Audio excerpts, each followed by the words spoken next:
कहानी की शुरुआत होती है ग्रे नाम के एक कार मैकेनिक से, जो अपने गराज में एक कार को रिपेयर कर रहा होता है। ये कार इसके एक रेगुलर कस्टमर की होती है और आज इसे ये कार अपने कस्टमर को वापस देने जाना था। जब ग्रे गराज को बंद करके इस कार को उसके मालिक के पास छोड़ने के लिए निकलता है, तभी उसकी वाइफ आशा अपनी AI ऑटोमेटिक कार में वहां आती है। आशा के पास जो ऑटोमेटिक कार थी वह काफी ज्यादा एडवांस थी। ये कार बिना स्टीयरिंग व्हील पकड़े इंसान को सिर्फ वॉइस मैसेज पर उसके लोकेशन तक पहुंचा देती थी। लेकिन ग्रे को AI टेक्नोलॉजी बिल्कुल भी पसंद नहीं है। उसका मानना था कि ये रोबोटिक मशीन्स आगे जाकर इंसानों के लिए बहुत बड़ा खतरा बनेंगी। लेकिन दूसरी तरफ ग्रे की वाइफ आशा एक बहुत ही बड़ी AI कंपनी में काम करती है। इन दोनों की सोच में जमीन आसमान का फर्क था, लेकिन फिर भी ये दोनों एक दूसरे से बहुत ज्यादा प्यार करते थे। ग्रे अपनी वाइफ आशा से कहता है, चलो आज मैं तुम्हें किसी से मिलवाता हूँ। मेरा एक रेगुलर कस्टमर है जिसकी कार मैंने ठीक कर ली है और अब मुझे उसे उसकी कार वापस करनी है। आशा पहले तो वहाँ जाने से इनकार करती है, लेकिन ग्रे के बार बार कहने पर वो वहाँ जाने के लिए राजी हो जाती है। मगर ग्रे को पता नहीं होता कि आशा को वहां ले जाकर ये अपनी लाइफ की सबसे बड़ी गलती कर रहा है। उसके बाद ये दोनों उसी कस्टमर की कार में बैठकर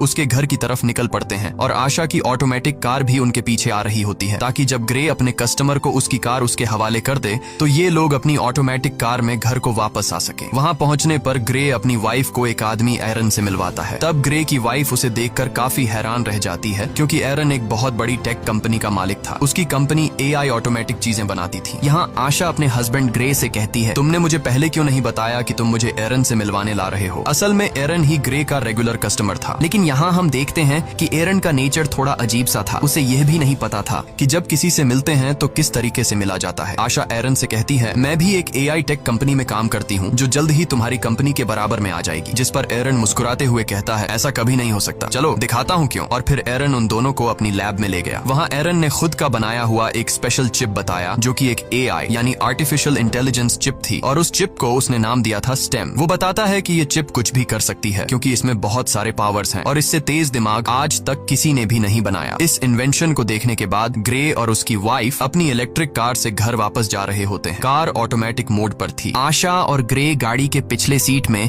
रोमांस में मसरूफ थे, लेकिन तभी अचानक से उनकी कार अपने रास्ते से भटककर दूसरे रास्ते पर चलने लगती है। ग्रे ये नोटिस कर लेता है कि कार वहां पर नहीं जा रही जहां उसे जाना चाहिए। तब ग्रे की वाइफ अपनी कार को वापस घर के रास्ते पर चलने के लिए कहती है, लेकिन वो कार कहती है कि सिस्टम में कोई खराबी आ गई है। ग्रे मैन्युअली कार की ब्रेक दबाकर उसे रोकने की कोशिश करता है, जिससे कार रुकती नहीं बल्कि उसकी स्पीड और ज्यादा बढ़ जाती है। ये दोनों कार को रोकने की काफी कोशिश करते हैं, लेकिन कार को नहीं रोक पाते, जिसकी वजह से उनकी कार स्पीड ब्रेकर से टकरा जाती है और उलट जाती है। लकीली इस एक्सीडेंट में इन दोनों को ज्यादा चोटें नहीं आती और ये दोनों बच जाते हैं। ये लोग कार से निकलने की कोशिश कर रहे होते हैं कि तभी वहां पर एक गाड़ी आकर रुकती है, जिसमें से 4